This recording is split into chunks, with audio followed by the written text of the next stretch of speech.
Now we're closing with our very last speaker, Mr. Reed, who's going to share a whole new perspective on project manager. Mr. Reed? Thank you very much. So I'm the last thing standing between you and the raffle, correct? Okay, we're going to talk about transformative leadership and the new Type T project manager.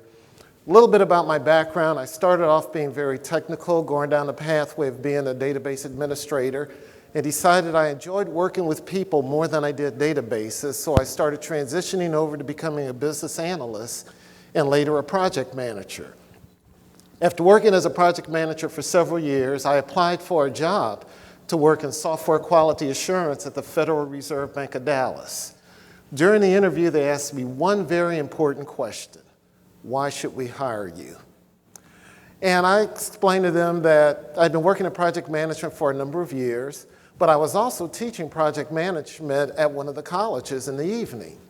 And I realized that there was this gap between theory and reality because I was 100% successful at failing on every single IT project I worked on.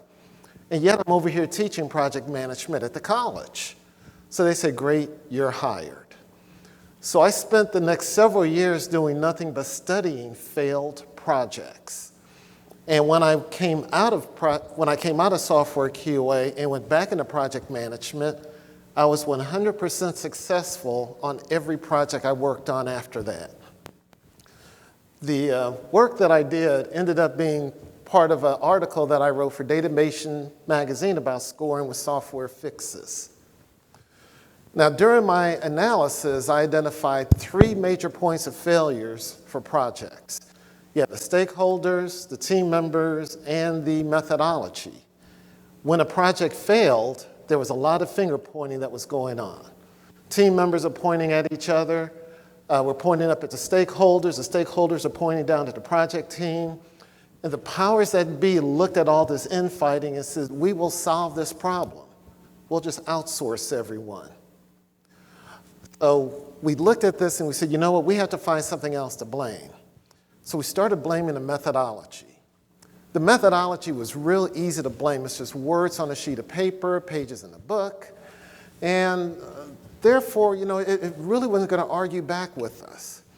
And over the years, we've had lots of different methodologies, kind of the flavor of the month, so to speak. HYPO is hierarchical input processing and output. RAD and JAD are joint application design and rapid application design. Those were kind of the grandparents of Agile and Waterfall. Or you're looking at the, oh my goodness, where's the finish line methodology? I know you weren't thinking about anything else. So that is a methodology that is used during the final weeks of a project when all hell is breaking loose and you just kind of go for it. So interestingly enough, that over time, it didn't matter what methodology was the hottest at the time.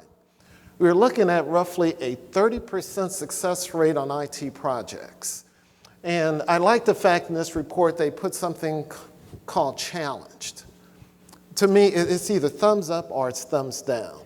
I would not want to drive my car across a bridge that's challenged or live in a house, you know, that's classified as challenged. So we're looking at basically a 70% failure rate on IT projects. Agile isn't much better. It's at a 42% success rate. But on the flip side, you're looking at something that fails, what, 58% of the time. Now, that's not good unless you're a professional baseball player. What I begin to realize is every methodology works perfectly until you include people. So what I ended up doing was focusing on 2 major areas: the soft skills as far as working with people, and on how we will go about gathering business requirements.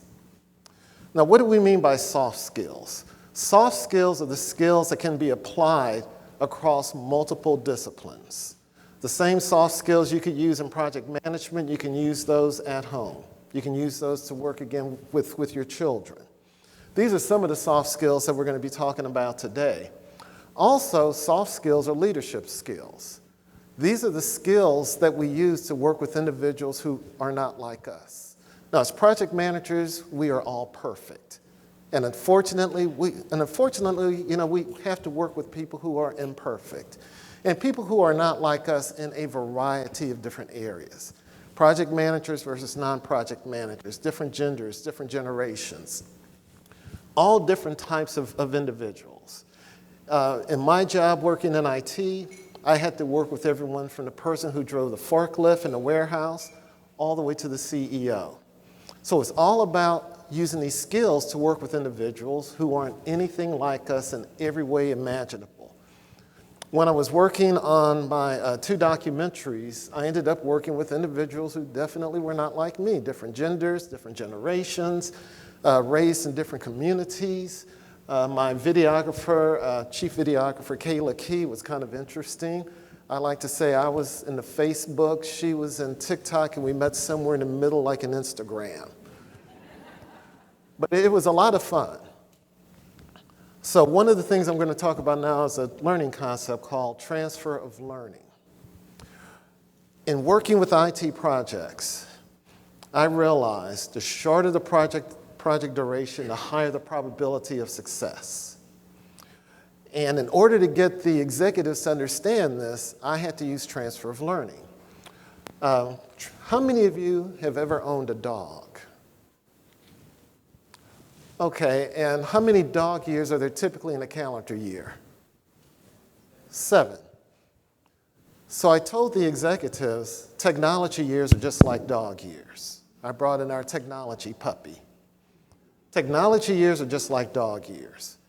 For every 1 calendar year, you have 7 technology years.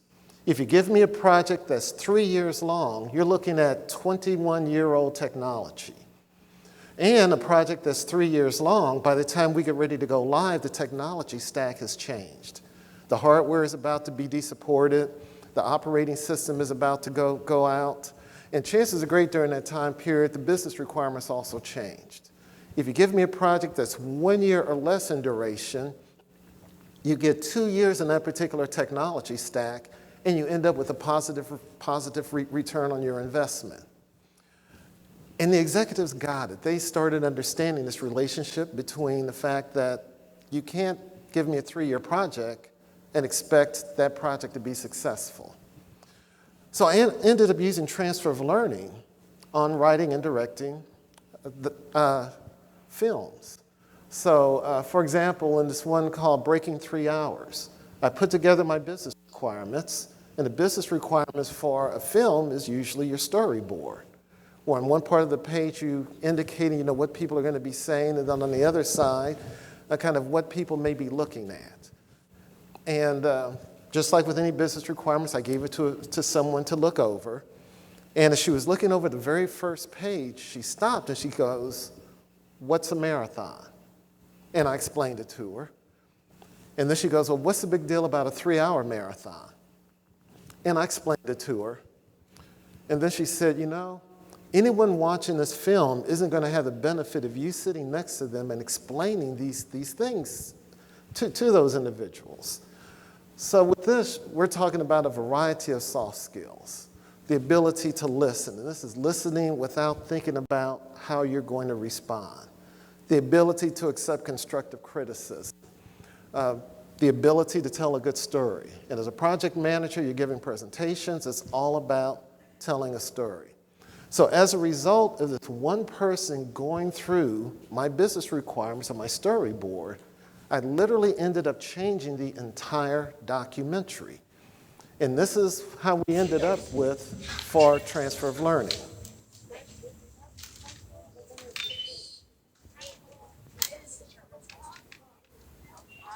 Hi, I have a question. My name is Ariel Foster, and what's a marathon? A marathon is 26 miles, 385 yards. That's like running 105 times around a quarter-mile track. My name is Julisse Young, and I have a question. What's a fast marathon? To run a marathon in under 3 hours, you must run faster than 6 minutes and 52 seconds per mile. That's faster than 1 minute and 43 seconds per lap around a quarter-mile track. Imagine running that fast 105 times around a track. Between 1975 and 2019, Over 14 million runners have finished a marathon in the United States. Fewer than 20 Black women born in the US have finished a marathon in under 3 hours. So everyone here has probably gone around a track at least one time, right? Imagine doing that 105 times with each lap being less than 1 minute and 43 seconds. That is a sub-3-hour marathon. Using transfer of learning and using literally the same soft skills that I use to manage IT projects, the films that I wrote and directed ended up winning over 30 awards in film festivals in the US, Canada, Sweden, and India. And surprisingly, one of the films was selected by Runner's World magazine as one of the most motivational and inspirational documentaries of all time. And again, those are using the same soft skills in managing IT projects to writing and directing films. Now, typically, when you finish a film and you make it available for the streaming services, it takes anywhere from 9 to 18 months before it's selected. This documentary was selected within 7 days after we made it available by Amazon Prime Video. Let's take a look at leadership styles. Transformative leaders are individuals who look at their staff members not as employee numbers or job titles, but as people. And it's all about getting to know them as people and motivating and encouraging them as individuals. And not necessarily on things that are work-related, but on everything that's going on in that particular person's life. Another way to look at a transformational leader is someone to whom you would pay to follow. So you're looking at your faith-based leaders, your scoutmasters, your PMI chapter, right? Those officers. Again, you're paying your money in order to follow them because they somehow satisfy something within you. They fill a need. Now, you're probably saying, well, I'm not going to pay my manager at work to follow them. And, well, I don't know if anyone who really does that anymore. But I want you to think about it this way. You could probably leave your job and maybe get a higher increase in salary. But for some reason, you decide to stay. So it's not necessarily about the money, it's about the way you're being treated at work. That's what keeps you there. So there's that opportunity cost of staying. And that opportunity cost is the money that you would make if you left to go to another company. Now, there's something called a type T personality, which they've kind of started looking at in the last several years. Type T personality, you're looking at a thrill seeker or a risk taker. And there has been a huge growth in this particular area. These two photos are taken from the same location on Mount Everest. In 2007, you can see there really weren't that many people up there. In 2019, it's a traffic jam. And it has been now for several years. So this whole thing about being a risk taker has increased over time. You have mental and physical risk takers. As a project manager, you are a risk taker. You are that type T personality. Because you think about it, you can take 3 words written on the back of a cocktail napkin as business requirements and run with it. You have to be a risk taker to take something from concept to a finished product, just like an entrepreneur.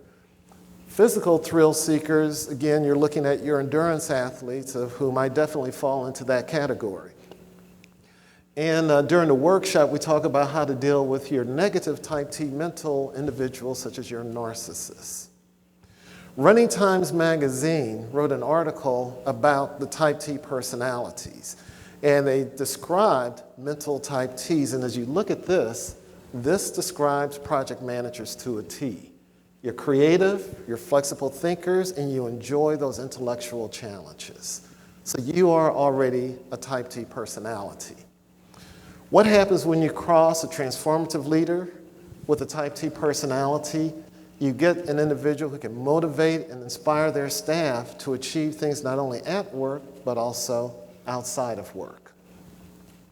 So one of the things that I did as a corporate executive is I worked with my staff members as individuals, got them to be really, really strong type T individuals, got them to be risk takers, And then we work with them on building a very strong team. The way I went about doing that was I met with my staff members one-on-one, talked to them, and found out what I would call are their cool points. Things that they may have done in high school and in college that, people would typically look at a project manager and go, you really did that? I would talk to them about their dreams and aspirations, things that they wanted to do in the future, things that they would do if they happened to win the lottery and they have all this time on their hands. What types of things would they want to pursue? Then after these one-on-one meetings with them, I told them, I said, you basically have a choice in life. You could either run in place on the treadmill of life, or you can step off the treadmill and deal with all the environmental changes, the hills and the valleys and what have you. That's a risk. But I love this quote, the toughest roads may lead to the most rewarding experiences. So I wanted my staff members to have those types of experiences. So I've run 132 marathons. And people will ask me, what was the toughest one? For me, the toughest one was a marathon that I ran in Kenya. This marathon was run inside a game reserve. And the animals were going to be roaming free during the race. And these weren't animals that were raised in a petting zoo and set loose. This was their home turf. So a couple of days before the marathon, I asked one of the drivers if he could take us around and show us the marathon course. And by the way, this is at 5,200 feet, very dry air to make things even worse. We're driving along. We spot a herd of elephants on the side of the road. So we sit there and we watch the elephants, and the elephants decided to cross the road. They got in the middle of the road, they turned, they faced the Land Rover, and they charged it. So now the guy throws a car in reverse to keep us from getting trampled by the elephants. So they kind of got tired, and they went ahead and went across the other side of the road. We continued to drive, and we spot not one but two rhinos on the side of the road. Now, a few days earlier, a rhino literally rammed one of the Land Rovers. So these guys were not playing around. So I look at her driving, and I said, so what should we do if we see a rhino on a marathon course? He says, first thing you do is you stop running. You start walking slowly backwards. If the rhino charges you, you turn around, you run as fast as you can, and you make zigzags. He said, rhinos can't turn corners very well, and if you're lucky, they'll lose interest, and you could finish the race. So I said, okay. We keep going, and we spot 3 cheetahs. And those are literally the directional arrows for the marathon. So I'm envisioning there's a cheetah on the road in front of me. There's one in the tall grass on the left, one in the tall grass on the right. It doesn't matter if I zigged or zagged. I'm going to be dinner for somebody. So I asked him, I says, well, I know I can't outrun a cheetah, but I also know they don't chase you if they're full. So I said, how often do they eat?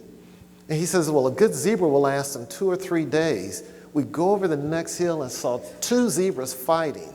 And I went to bed that night praying that the loser was going to be dinner for those cheetahs. Now, by the fact that I'm here, I was able to make it through. When the race was over, this is me at the finish line. A couple of weeks after the race was over, I got an email. And it turns out I had become the first black person in the world to run a marathon on all 7 continents. It was my toughest marathon. A few years later, I got another letter, and this is from the Smithsonian Museum of African American History and Culture, wanting to know if I still had my running clothes and other artifacts from the Kenyan Marathon. And yes, I had them, and they are now with the museum. So that toughest road ended up being the most rewarding. So over time, I ended up becoming one of 60 people in the world to do what's called the marathon hat trick. I've run over 100 marathons, a marathon in all 50 states, and a marathon on all 7 continents. And I took the project management skills and applied those in a running community and started working with national running organizations, and subsequently was inducted into 2 Distance Running Hall of Fames. and was one of 5 recipients of the President's Council on Sports, Fitness and Nutrition Hero Award in 2024. So in working with my staff members, I basically coach my staff members the same way that I go about coaching marathoners. And it's important that as a marathoner, you have a very, very strong base. I was on the board of directors of an organization called Running USA, and they basically capture a whole lot of data about running. And I asked them, how do they figure out how many medals to buy for a marathon? Because just because you have 100 people to register doesn't mean you're going to have 100 people to finish. So they gave me this pretty interesting data, stats. 15% of the people who register for the marathon never go to the race expo to pick up their swag bag. Their swag bag has their shirt, their race number, and other stuff in it. 15% of the people who show up at the expo don't make it to the starting line. So these are basically people who during the training program realized they weren't going to be able to make it, but they at least want to go and get their shirt. 20% of the people who start the marathon don't finish. So now what you're looking at is 58% of the people who register for the marathon actually finish. Now I'm going to go out on a limb and say half those people met their time goal and half of them didn't. And by their time goal, I meant they said they wanted to finish in under 4 hours or 4.5 hours, what have you. So what you end up with is 29% of those individuals had a successful marathon finish. And I find it so interesting that that's about the same percentage of successful IT projects. So the question is, why did people fail? Well, they failed because they didn't have a strong base. If someone comes to me and says, hey, I want you to coach me to run a marathon, the first question I'm going to ask is, how many miles have you run in the past 12 months? And the magical number I'm looking for is 1,000 miles. Because if you've run 1,000 miles over the last 12 months, that meant that you've run through all 4 seasons. Your family members are used to you getting out and running 3 or 4 days a week. You have had, your summer and your winter vacations, and you managed to run, through those time periods. So you have a much, much higher probability of success if you have that 1,000-mile base. Now that's just for, the average runner, 1,000 miles. But let's take a look at an elite runner. This is Michelle Tiff Hill, as she was preparing to train for the first U.S. Women's Olympic Marathon trial. Do you want to coach? I said, are you offering? He said, yes. And I said, well, for one thing, who are you? Who are you? And he had such a stable of elite runners that it was unbelievable. I said, if you have these people, why in the world would you ever take someone who's just broken free? He said, don't worry about that. I just take you, and we'll work on it. He said, I want to qualify. I want to qualify for those trials. And this is the time that I need to qualify. He said, I think we can do it. I think we can do it. And I said, if you think we can do it, I know I can do it. And he said he took the mileage up, and that was key. We built that mileage. And what he said when he took me, he said, I want you to go away, and I want you to run 120 miles a week for 9 weeks. I said, okay. And he said, I want you to do it at this particular heart rate. Okay. Anything else? Nope. I said, I'll be back. So I'm just looking for 1,000 miles over a year. She's looking at 1,000 miles in 9 weeks. So in working with my staff members, I wanted them to build a very strong base in 4 different areas. Wanted them to set some type of mental goal. This is something, again, that's just going to keep their mind stimulated, be it getting a college degree, could be something as simple as working the USA Today crossword puzzle every day, but something to keep them going. And I would have them, go take a look at, perhaps when you were growing up, there was something that perhaps you wanted to do. Perhaps you wanted to learn how to play the piano. but you just didn't have the money to pay for the piano lessons. Or perhaps you wanted to write a great book, but your English teacher said, you're a horrible writer, maybe you should become a project manager. So this is where, again, these are things that people are passionate about. And by the way, if you're over 50, I strongly suggest that you start writing an autobiography. And if not necessarily for you, but for your grandchildren. One day they're going to ask a question, so what was it like during the pandemic? And that's something that you would have documented for them. A physical goal. Now, in all my years of management, I only had 2 people to ever run a marathon. I never encouraged them to run a marathon. But the real purpose of this physical goal is for them to find a way to relieve stress at work. And I'm just looking for them doing something maybe 30 minutes, several days a week. Several years ago, I decided that I wanted to get to the point where I could swim a mile. And that goal came from something that I wanted to do as a child. I used to go to camp every summer. We could get these Red Cross swimming certificates. And I was able to get all of them except the one to be a lifeguard. Because back then, in order to be a lifeguard, you had to be able to swim a mile and then rescue someone. But we didn't have swimming pools in my neighborhood in St. Louis, so I was never able to get up the endurance to swim a mile. So I said, I'm going to go ahead and knock it out. And that was one of the goals that I decided to pursue. Perhaps you always wanted to learn how to ski or how to surf. And let that be your goal. And again, I encourage them to pursue it. Now, one of the things I also told my staff members is your children may not like you pursuing all these different goals because you're spending your inheritance money. But go ahead and pursue it. Again, something that you're passionate about. This is what I call your give back goal. Giving back to your family, to your spouse, to your children, and to the community. So this type of goal, for example, involves volunteering for your local PMI chapter as a way of giving back and, again, supporting the people around you in your community. The last goal is a financial goal.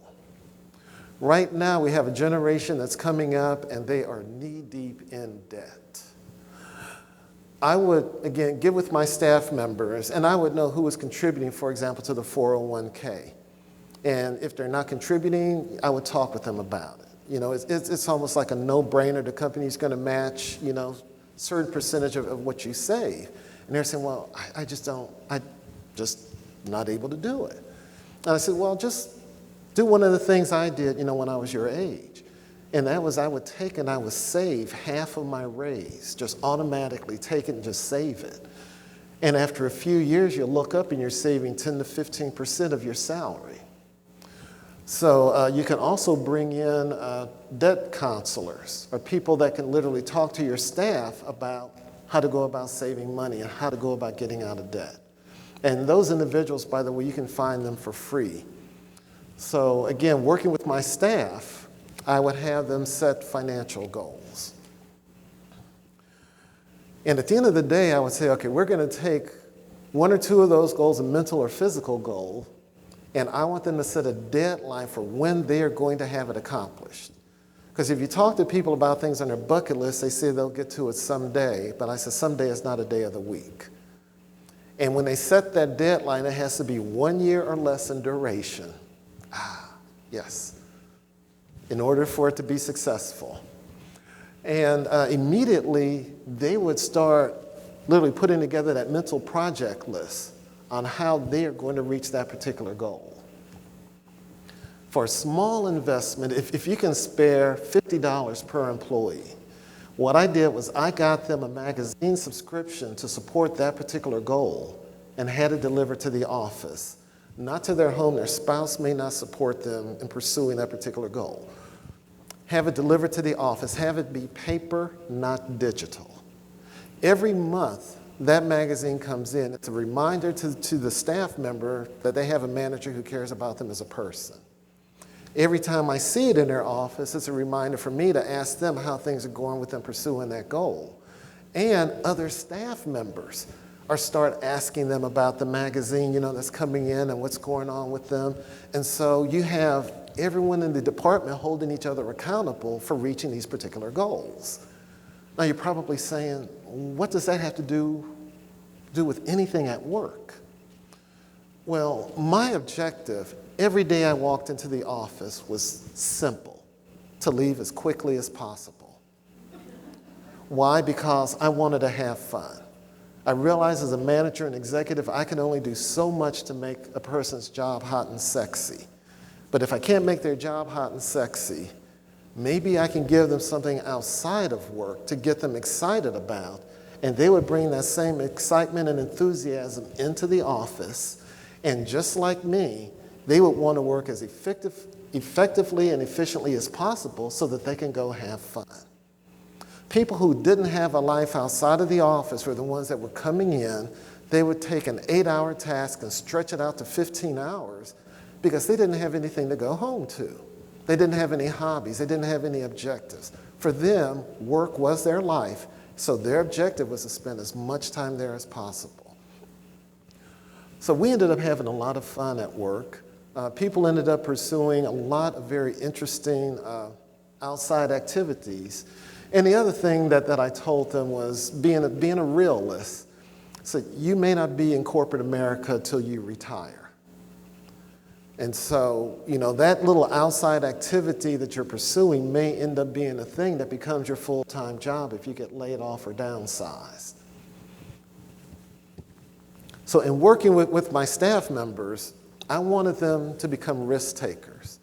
And when they were looking at the things on their bucket list, I kind of wanted them to take things that would kind of make them feel uncomfortable, that may kind of stretch them a little bit beyond what they typically would do. Again, it's all about getting comfortable with being uncomfortable. Even though I'm an IT person, I decided to go back to college to get a master's degree in accounting and pass a CPA exam. And mainly I got tired of the business community saying, I didn't know what I was talking about, when in reality I found out they weren't doing it the right way. But when I was studying for the CPA exam, I studied really hard, took a practice exam, and I scored 20%. Went back, studied even harder, took another practice exam, came out with 20% again. I began to realize 100% of what I knew represented 20% of the exam. But doing self-analysis, I also realized every time I went back to study, I studied the stuff I already knew because it made me feel comfortable. When it got into studying consolidations and eliminations and corporate tax and governmental accounting, it made me feel dumb and stupid, and I didn't like that feeling. So I always went back to the 20% that I already knew, and just made me feel really good. And I realized the only way I was going to pass that exam was to get comfortable with being around all the uncomfortable stuff that I didn't know and that I didn't like. And in doing so, I ended up expanding my comfort zone and ultimately passed the CPA exam. And one of the crazy things about it is, as an adjunct college professor, one semester I would be teaching logical and physical database design. The next semester I find myself teaching all the accounting stuff that I did not like. So in working with expanding your comfort zones, one of the things I told my staff is once you start venturing outside of your comfort zone and you start pursuing these goals, you will meet some very interesting people along the way.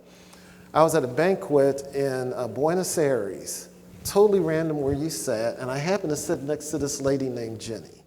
She's from Washington State. We meet in Buenos Aires, and she has a goal of running a marathon on all 7 continents. At that time, there were only 250 people in the world that had ever done that, so the odds of meeting someone else who had done it is tiny. So we start striking up a conversation about running, and she says, yes, she also has a goal of climbing the highest mountain on all 7 continents, and the only one she had not been able to conquer was, of all places, Mount Everest. So she had 2 attempts at Mount Everest in the past. She would get to a certain altitude, get sick, have to come back down, go back, went up that second time, was able to get higher, but got sick and had to come back down. So after this banquet, Jenny and I didn't see each other until later that year. She was featured in Runner's World magazine for being the first woman in the world to climb the highest mountains on all 7 continents and run marathons on all 7 continents. And a few months later, I was featured in Runner's World for being the first black to run marathons on all 7 continents. So I told my staff, once you take these things, these bucket list items, and start pursuing them, you will meet some amazing people. Now, in working with my staff members, I told them that people who don't take risk usually kind of fall in the victim category. I was having lunch with a gentleman named Mark Manuel, and he had written a book called The Power of Personal Accountability, where he had this diagram in his book. And he says, anytime a situation happens, a person can go through one of 2 cycles. They could either be a victim or they could choose to be accountable. And by the way, I gave my staff members a copy of the book and later on a copy of this particular chart, because I told them, if you ever see me acting like a victim, just call me out. And if I see them acting like a victim, I'm going to call them out. So we all had a common definition of a victim and the characteristics of a victim. So the first thing you do is you ignore how bad the situation is. You go through a state of denial. You blame others. And a person who usually gets blamed on a project team is the project manager. You're able to rationalize your role in the failure, in that particular project, again, as a victim. And I love it. They typically say, I just did what I was told to do. That's what a victim says. They resist change, and they like to hide. Now, I told my staff, we are all victims at some point in time. We all go through the victim loop. The question is, how long do we live in the victim loop? If any of you ever gone to a family reunion and there's always that one family member, it's like the woe is me, it's always everyone else's fault, and they just bring everyone else around them down. That person's trapped in a victim loop. Told my staff, if you see me acting like the victim in a meeting, just kind of catch my eye, just kind of put up 2 fingers, and I'll recognize it. I will know what these characteristics are, and I will stop, and I'll start going through the accountability loop. The first thing you do is you recognize there's a problem, you own up to it, you forgive yourself as well as others. We go through this thing in project management we're really good about is lessons learned and self-examination. And then last step you do is you take action. So all of my staff members had a copy of this. And we said there will be no victims whatsoever on our project teams. Now you might say you might have that person who's stubborn and they insist on being a victim. In that particular case, I use the house is on fire scenario. I tell the person, the house is on fire and the children are on the 2nd floor. We can argue about how the fire got started, or we can come up with a solution on how to save the kids. What do you want to do? And just pause and watch your little wheels turning. You can repeat it again. You want them to say, of course, let's solve the problem. If that doesn't work, that victim is like a rock in your shoe. You have got to get them off of the project. And when you go to that person's manager, because chances are great that person doesn't report to you. You don't go to the person's manager and simply say, I want to get Anthony off the project. You go to that person and you sell them on the fact that 2 or 3 other people in their department that you think would be ideal for that particular project. So this is where you get into your selling and negotiating skills. Again, those soft skills.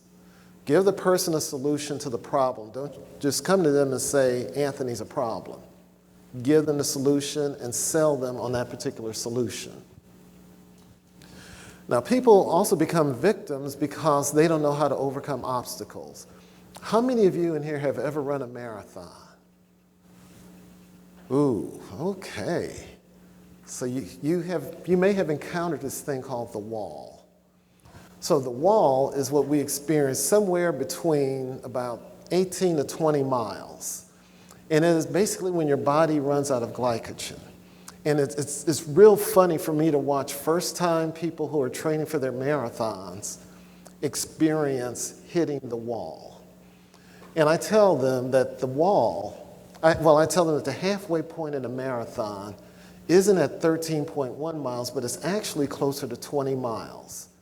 Why? Because for that first 20 miles, it's 80% physical and it's 20% mental. Once you hit the wall and it flips over, it becomes 80% mental and 20% physical. Your body wants to just stop, sit down, and have a beer. Your mind is screaming and yelling at your body. Keep moving, just make it to the next block, just make it to the next light post. There's this internal fight that's going on, and your mind is screaming and yelling at your body. So in working with coaching distance runners as well as my staff members at work, I show them how to kill ants with M&Ms. ANTS is an acronym for automatic negative thoughts. If you want a book to read Change Your Brain, Change Your Body by Dr. Daniel Amen. He has a number of YouTube videos out there now where he talks about ants. Ants are those voices that come into your head, and every time you want to do something, it's talking you out of it. It's telling you why you can't do it. Members in our family can't swim. We've never been good swimmers. And so because of that, you never tried to swim. Or, we're horrible at math, we're horrible at writing, or what have you. Every time you wanted to do that particular thing on your bucket list, that ant would automatically come in. M&Ms, my acronym for mantra and music. And the objective is, every time you hear that ant, you kill it with an M&M. Those of you who are marathoners, did you have a mantra? What was your mantra? What? Lean in. Who else? Yours. Be epic. Did you have your hand up? Oh, do you have a mantra? Don't stop yet. Okay, so my mantra is Hills Build Character. I look at every challenge as a character building opportunity. If you ask runners again what their mantras are, they have lots of different mantras. Sometimes their mantra might be a short poem. It might be a religious verse. I love the last one, of course your feet hurt, you're kicking butt. But those are those things that we will just repeat over and over again. And you may have a particular mantra for a particular situation. Let's take a look at what Alfonso Jackson had to say about his mantra as he was training for his first marathon.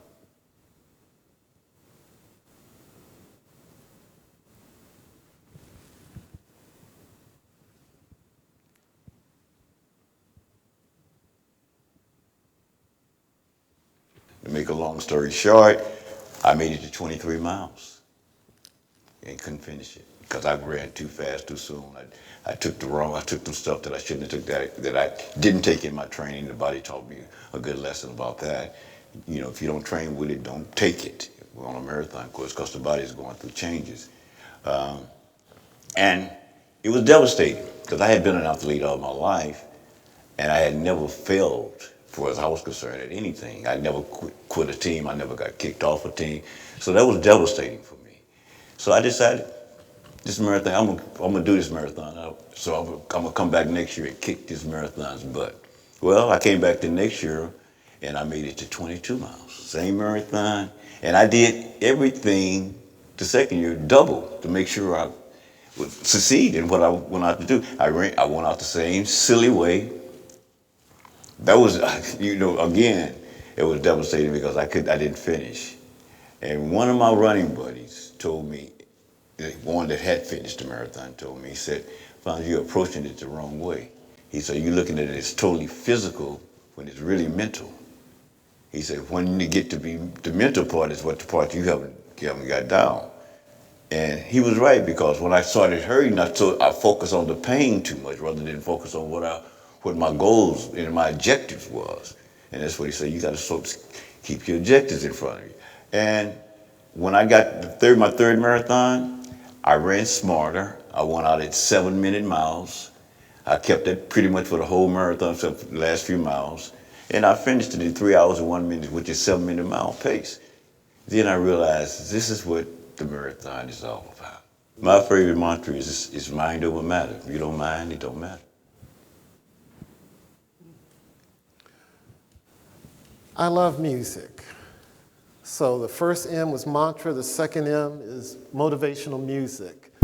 And the documentary, my first documentary, actually ended up getting several awards for the music. Now, when I run, I don't listen to music because I'm conscious of kind of, everything that's going on around me. And also the right song may not come on at the right time. So I'll just kind of have the music going in my head. And the beauty about this, of not listening to the music, is if you forget the lyrics, you get to make up your own lyrics. It gets to be really, really creative. So I have songs for different situations. If it's raining outside,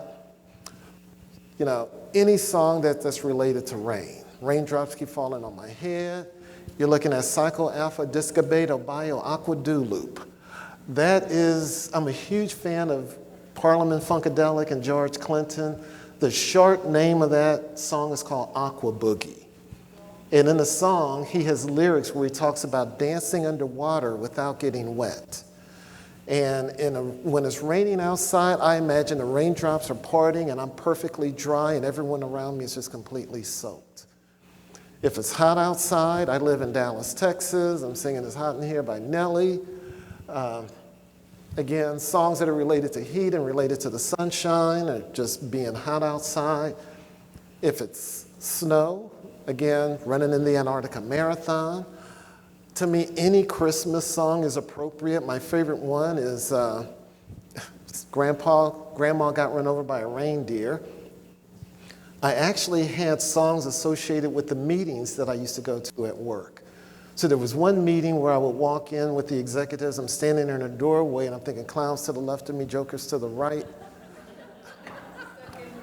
Here I am stuck in the middle with all of you.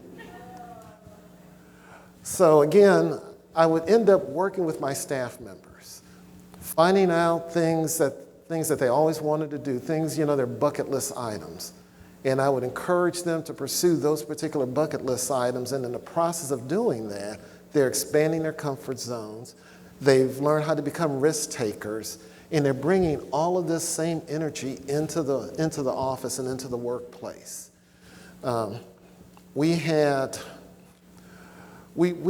actually got to the point where I couldn't have staff meetings on Fridays because everyone is talking about all the exciting things, that they were going to be doing over the weekend. So I switched them to Monday, which was even worse because now everyone is coming into the staff meetings talking about all the exciting things they ended up doing over the weekends. But the staff got to be really, really good at their work. There was one project that we were working on where the CFO estimated it was going to cost us $4 million to implement this particular project. No, he thought it was going to be $12 million. And I went back to my staff, talked with them about it. I went back to the CFO and said we could do it for $4 million. And the CFO didn't believe it because with my predecessors, every project budget ended up being, the final cost ended up being a whole number multiplier of the original budget. So you ask for $4 million, it ends up costing 8 or 12. And he said, does this include your contingency plan? And I said, yes, it did. Now, the reason we asked for that $4 million budget was because as soon as I became the CIO, I challenged all the managers to get their PMP certifications. I wanted all of them reading off the same page, again, in the same book. I wanted them to understand what the processes were and how to go about working together. And the CFO was right. We didn't do it for $4 million, we did it for $2.6 million. And that is because my staff knew how to work together. They came into work every day with the sole purpose of leaving as quickly as possible, not working overtime, but working very, very effectively and very smart. And they brought into the project all the different problem-solving techniques that they learn from pursuing these things outside of work. So to wrap this up, my videographer, Kayla Key, is there on the end. Earlier this year, we had a screening of both documentaries at a particular location, and these are the ladies that were also in the documentary, and afterwards we had a panel discussion. The moderator asked Kayla, what impact did working on the documentaries have on her career? So Kayla was a professional videographer in the Washington, D.C. area, working for different cable stations and television stations. That was her full-time job. She applied for another job, and they called her in for an interview, she said, and she was surprised that they never asked her about all of her years working as a videographer for these television stations. All they asked her about was her work on the documentaries. And lo and behold, Kayla got the job. It's with a little organization called the Washington Commanders football team, where she is a video producer for them, and her work has been nominated for 2 or 3 Emmys. So we have reached the finish line of the presentation and want to open it up for questions. All right, thank you, Mr. Reed. So, any questions in the room? Please raise your hand. We'll get a mic over to you.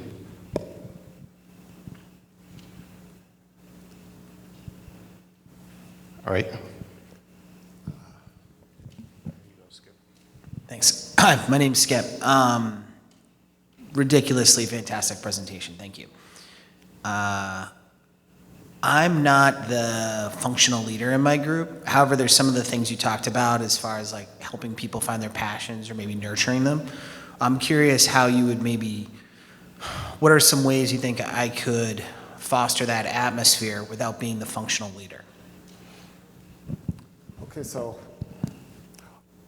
one of the things that I did with my staff members was just, again, those one-on-one conversations with them. Find out what their passions were. And when you talk with someone about something that they're passionate about, they are going to really somewhat be drawn to you because you've taken an interest in them. What I also told them to do is, because a lot of my staff members were introverts.